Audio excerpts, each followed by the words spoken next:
All right, y'all. Here we go. Here we go. My name is Johnny, and this is Johnny Live. We're live out here at our new studio, and R&J is the name. I want to say what's up to everybody out there. Hope y'all doing good. And yo, we just laughing back, kicking it. I got my new headsets on. We got a couple for the studio, so we can start recording and things like that. So real nice. But we're gonna get into a real deep topic, y'all, that I've been focused on here for a little while,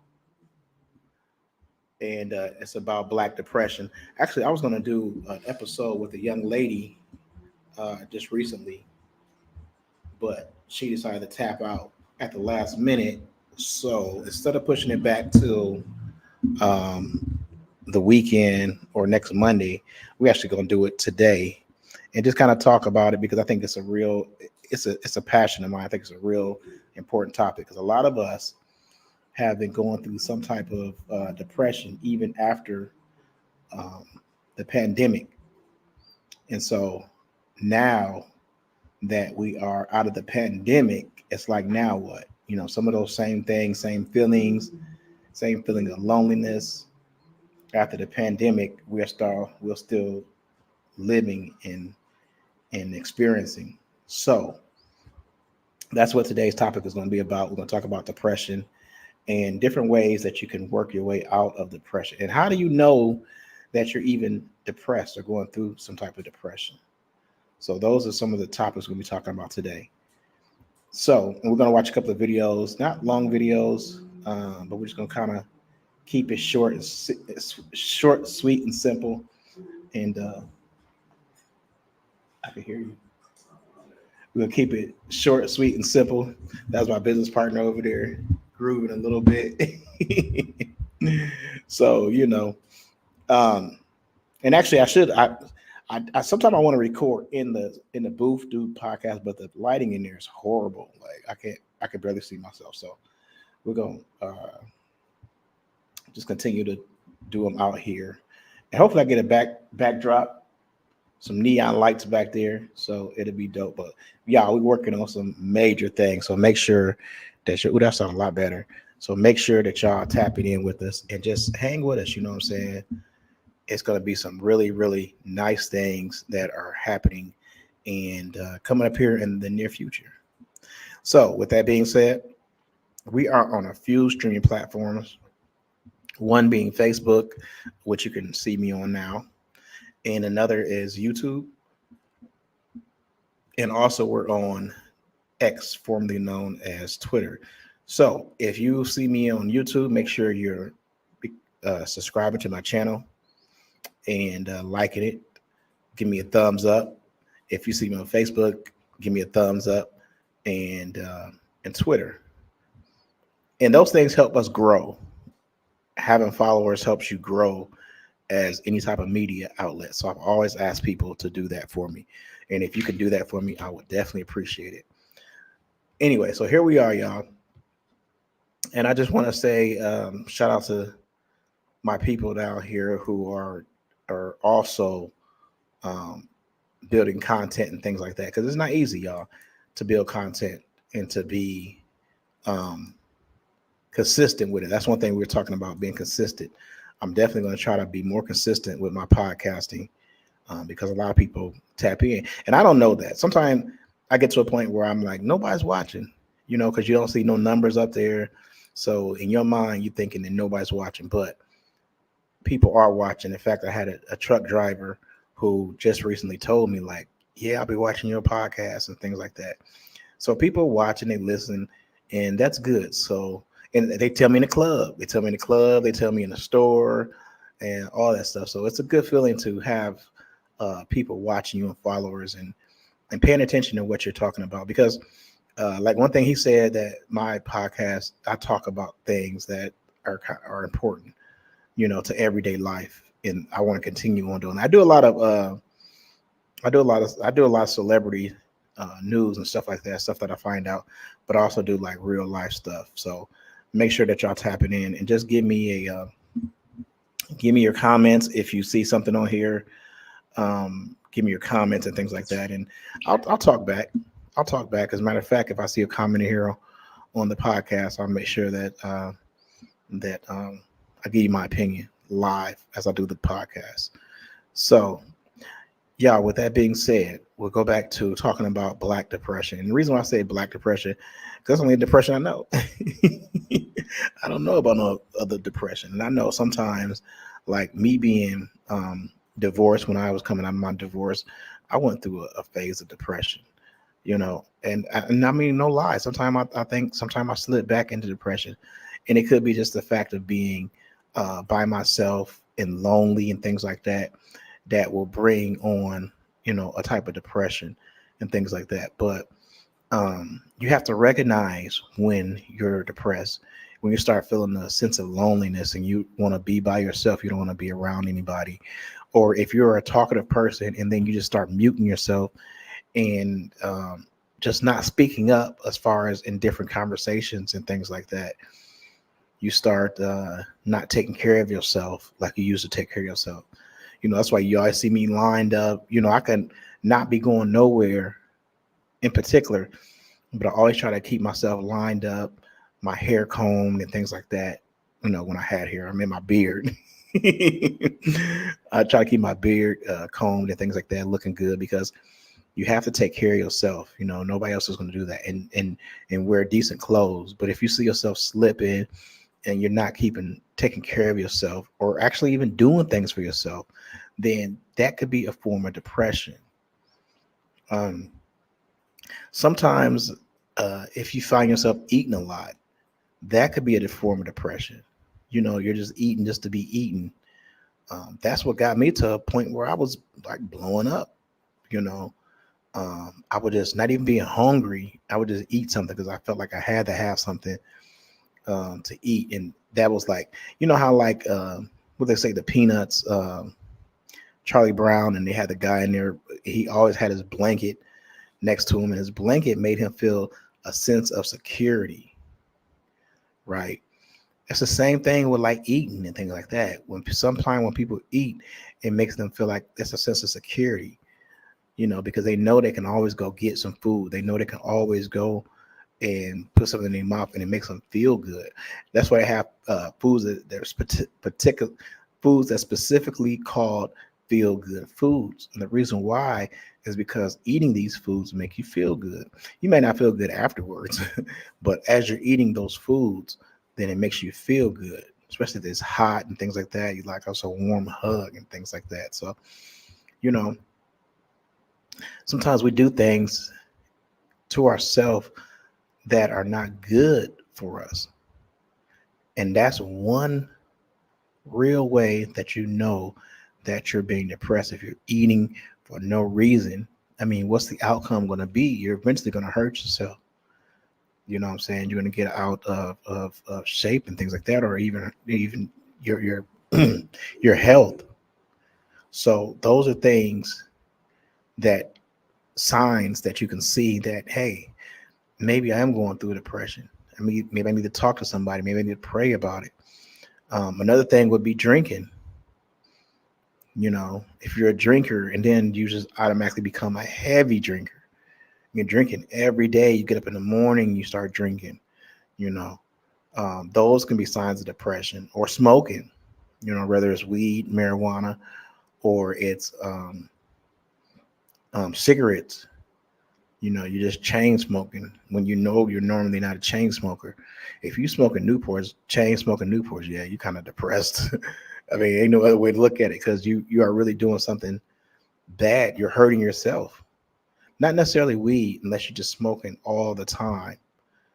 But if you're smoking Newports back to back, that is the first sign of depression. Now, with weed, I know like a lot of females who are trying to get the strongest weed out there. And I even seen like nowadays they have this weed that's got white powder on it or something like that. They call it white donuts or something like that. Like that look like crack. you know. Um, so people are trying to get higher and higher and higher. And it's it's fun to a point, but then you have to realize that you are really trying to mask something. What are you trying to get away from? What reality are you trying to escape? And those are things that you have to really think about, because we are supposed to be able to face our reality. So if you're to a point where you're trying to smoke until you can't smoke no more, then you are trying to run from reality. And that's something that you really have to take a look at and say, well, wait a minute, maybe I'm not well all the way 100%. So think about that.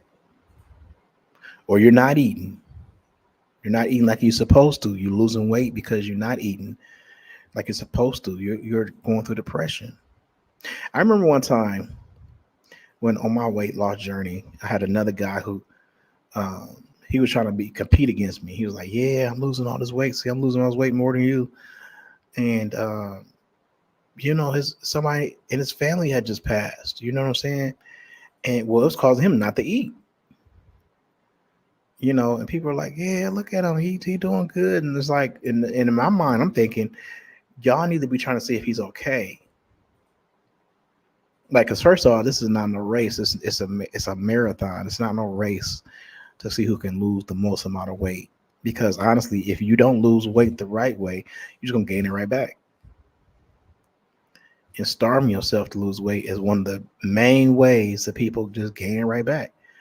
Because your body gonna store sugar because you're not eating. As soon as you start eating sugar, as soon as you start eating anything that's got fat in it, your body's gonna start collecting that fat again, like 3-4 times.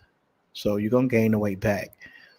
So that's not a good idea anyway to starve yourself. But starving yourself, he was dropping a few pounds and things like that. And people are like, "Yeah, awesome for you, awesome for you." And I'm sitting there thinking, like, y'all need to be seeing if he's okay. That should be the main thing. Numero uno, number one. Let's see if he's okay, and let's go from there. So people around you could bring you down and bring you in depression, especially if you feel like you're supposed to be where they're at in life. I think Facebook is one of the biggest things that people don't even know, because every day you are seeing somebody do something that maybe that you wanted to do.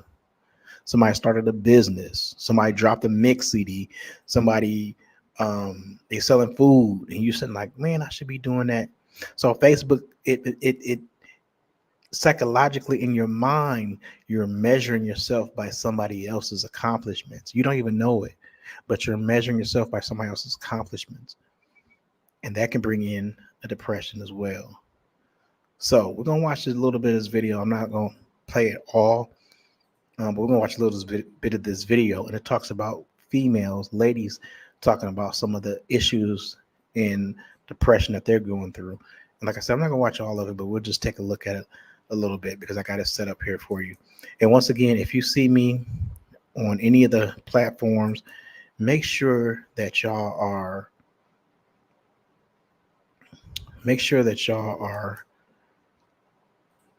sharing it, liking it, and that way I can grow my podcast. That's what it's all about, y'all. Let's see, take a look here and see how I'm gonna bring it up. Let's see. Give me 1 second. This microphone really sounds good. I'm learning, and that's the crazy part, y'all. I'm really learning how to do things the right way. So we're gonna play this video, and y'all tell me what y'all think. You can still leave your comments and things like that. So we're going to be talking about mental health and Black women, and they're talking about mental health. For a health. long time, we didn't hear a lot about. Hi, gorgeous. But are slowly starting to hear more women like ourselves talk about mental health. And I know you have all heard the phrase, the strong Black woman. Tricia, when you hear the term strong Black woman, that's your reaction. And just real quick, like, I always say that. Like if I see a black woman and I see her doing her thing, I'd be like, man, I might even tell her like you a strong black woman. I didn't know like some females don't like that. They don't like to be called a strong black woman. And just by watching this documentary or watching this small clip movie, it made me understand and realize why they don't like to be called strong black women all the time. I reject it. I dislike it greatly. Yeah.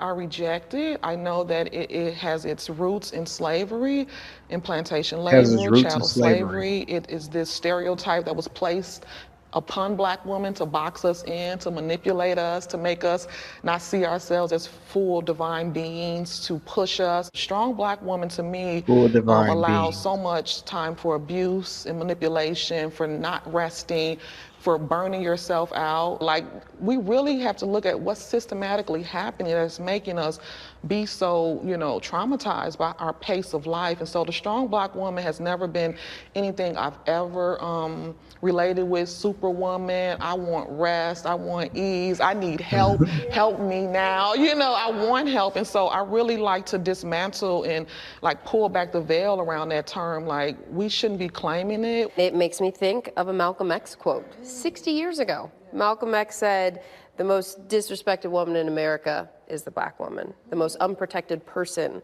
in America is the black woman." How many of y'all feel like that the most disrespected woman in America is strong black is a black woman? See, I went back to that strong black woman again. But how many of y'all feel like that the most disrespected person in the world is a black woman? I've always been told that black women are like the second most respected beings on earth, like it's white men, then black women, then white women, and then last black men. But I'm also learning that black women don't feel like that. They feel like they're the most disrespected behind black men. And so that's very eye-opening. 6 decades later, there are many people who would say not much has changed. And so when you think about the strong black woman trope and the impacts of that, and how do you feel about that? I 100% believe that we need to remove the idea that every black woman must be a strong black woman. The problem is that I don't think we've yet decided what black women can be in this space that's left behind from that space. And the idea is be yourself. Who is allowed to be themselves in this world, especially black women? And I have to also highlight the fact that as a black trans woman, a girl denied of my girlhood in Birmingham, Alabama, and growing up, and the model of womanhood that I tried to emulate and follow was the strong black woman. And now I'm suddenly in this new space. Do we have space for soft black women? For emotional black women? For black women who aren't really good at their jobs, but are great as people and human beings? Are we prepared to make space, and not just make space for, but honor the humanity of black women who don't really have much to contribute as far as a product, yet have so much to contribute as far as people? Dr. Williams. That's one thing that puzzles me because I've never, and I'm not trying to get myself in trouble by saying this, but a trans woman, I don't know if I necessarily look at her as a woman. I mean, I have a hard time. I struggle with that, I don't know if I would respect a trans woman as if she was a woman, but I guess that they want to be considered as a woman regardless. So that's something that I don't know. I never took the time to think about, but just seeing a trans woman talk about how she is dealing with being, it boggles my mind sometimes, but obviously they have their struggles as well. How often are these topics brought up in your office? These conversations, James, do you see a trans woman as a woman? No. Let's see. No. That was very quick. I've never. Funny. Not to be funny. I just know. Right, and that kind of makes me, I want to know what a female feels about that, because like there is real competition. I mean, I'm not saying there's real competition like that, but like they're trying to compete, which I've always thought like when I was growing up and I would see like gay men hanging with the women. To me, it felt like those gay men didn't just want to be the women; they wanted to overtake the women. They wanted their place, so to speak. But I mean, that's just me. Okay, so let's just go on. I'd like to say are common, but they're not. I was speaking at an engagement a few weeks ago, and a woman, you know, people come up and they ask you questions later. And she said, I think what you said was amazing, but can I ask you something? Who takes good care of you? And I said, you can't ask me that. She said, yes, I'm asking you. And I said, I can't say.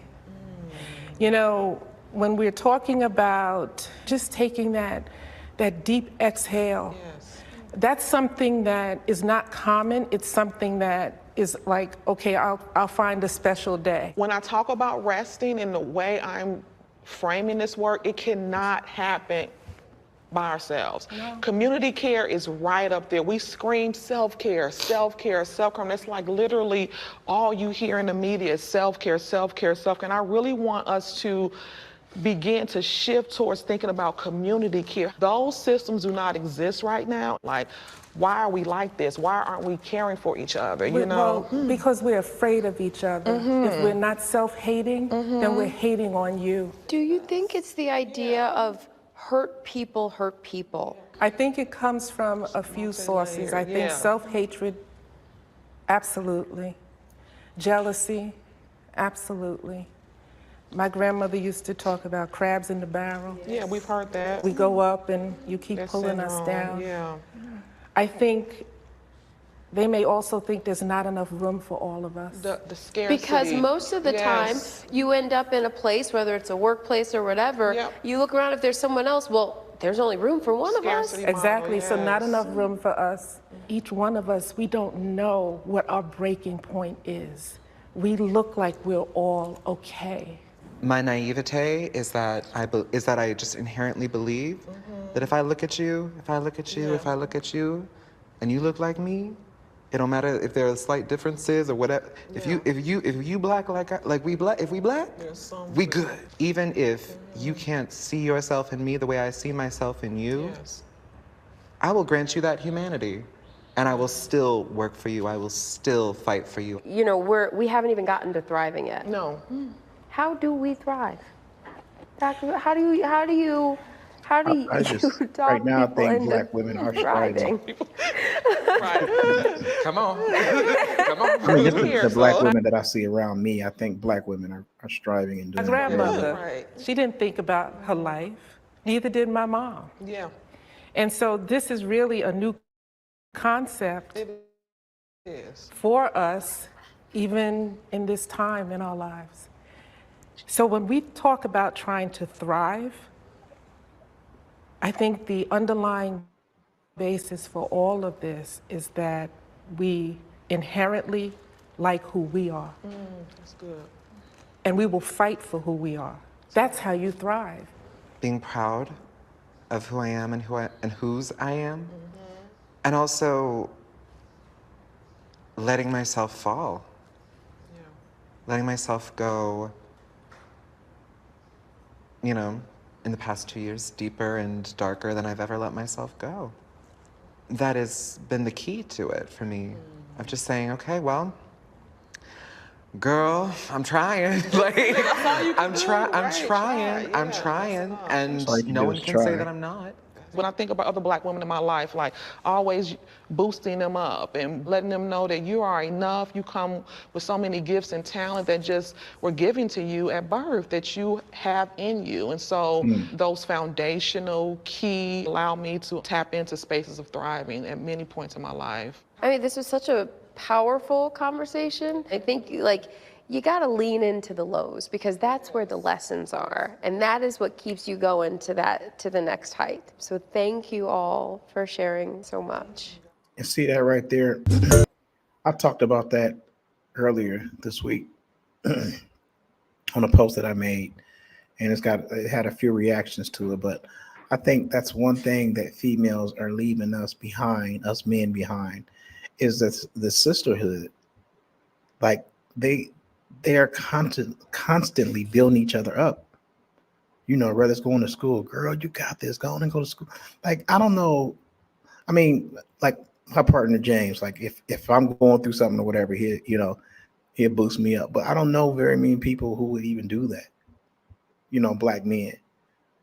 You know what I'm saying? You're going through something, man. Look, you just gotta stick with it and go ahead and I don't know that. I don't know of a lot of black people who would do that. You know what I'm saying? Black men who would do that. So they have a sisterhood, somebody that they can go to and talk to.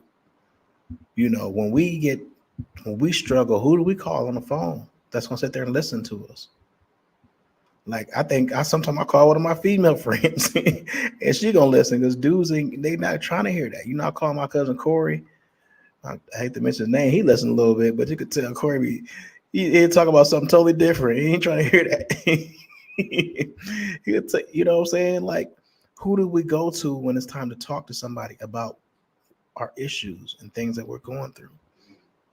So that sisterhood is really we don't have that brotherhood, so to speak, unless we're in some type of organization or religion, and then but the average person don't have that brotherhood, and that's I think where the breakdown comes. I even heard like during the pandemic, like a lot of sisters were getting together and doing like a book club. Man, we was isolated in the house playing our game system. They was doing like book clubs and stuff like that, bonding. That's what I'm trying to say, bonding. Like on a real level.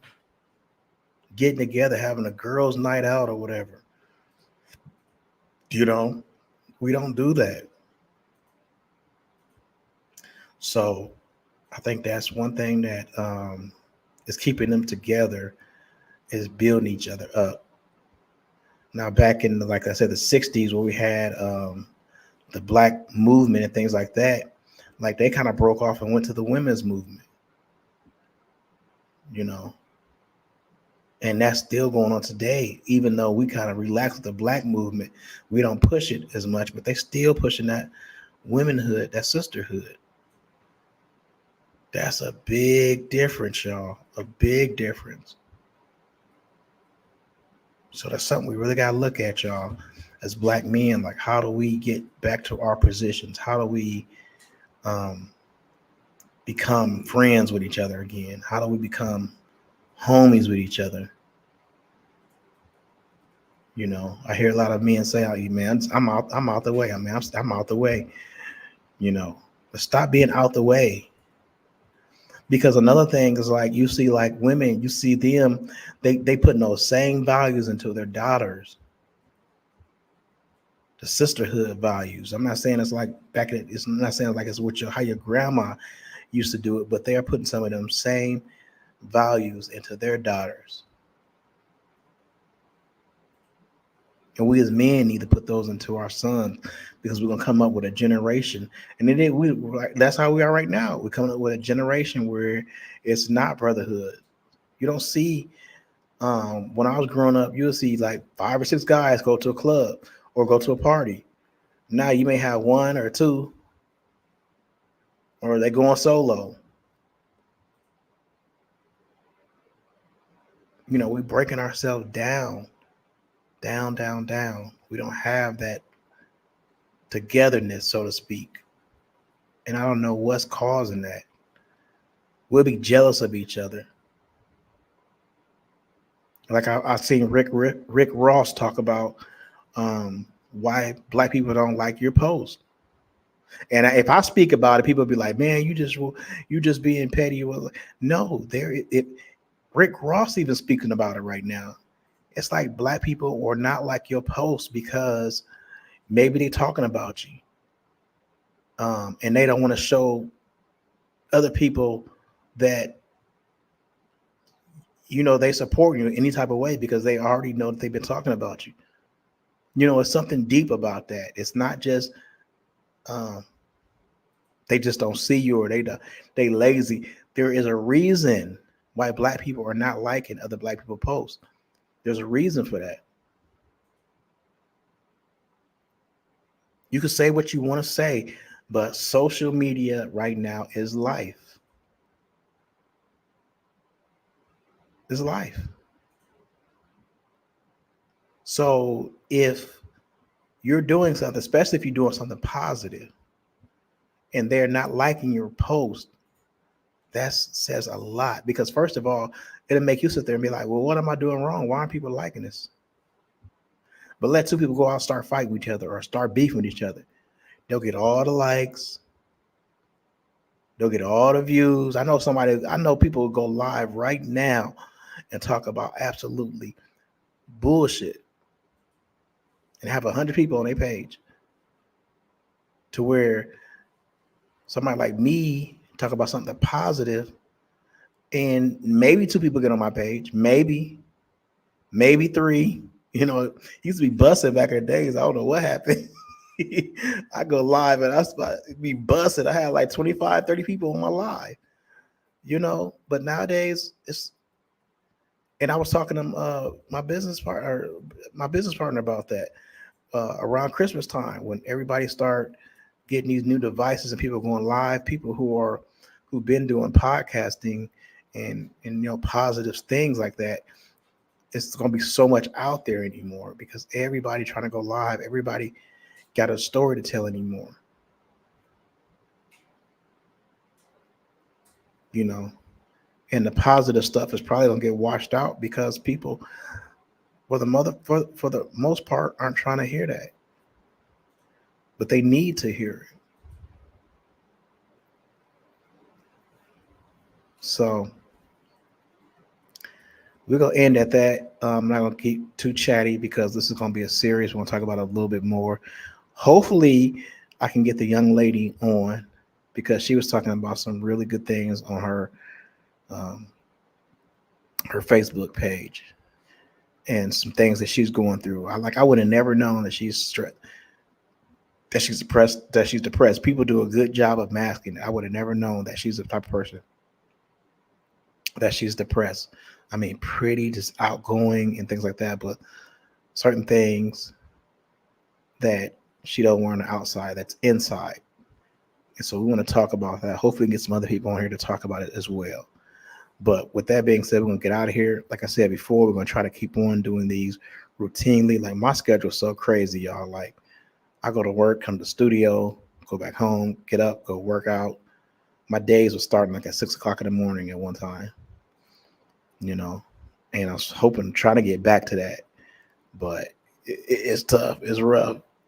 But anyway, we're going to leave y'all with that. I want y'all to make sure that you tap in. Let me know what you're thinking. Y'all, these headphones sound so good. And this mic sounds so good. OMG, I hope it sounds good to y'all. So with that being said, we just growing. We're growing, we're getting bigger, and we're doing better things. Most of my views today came from Twitter, X. So we're going to focus on Twitter, X, and things like that.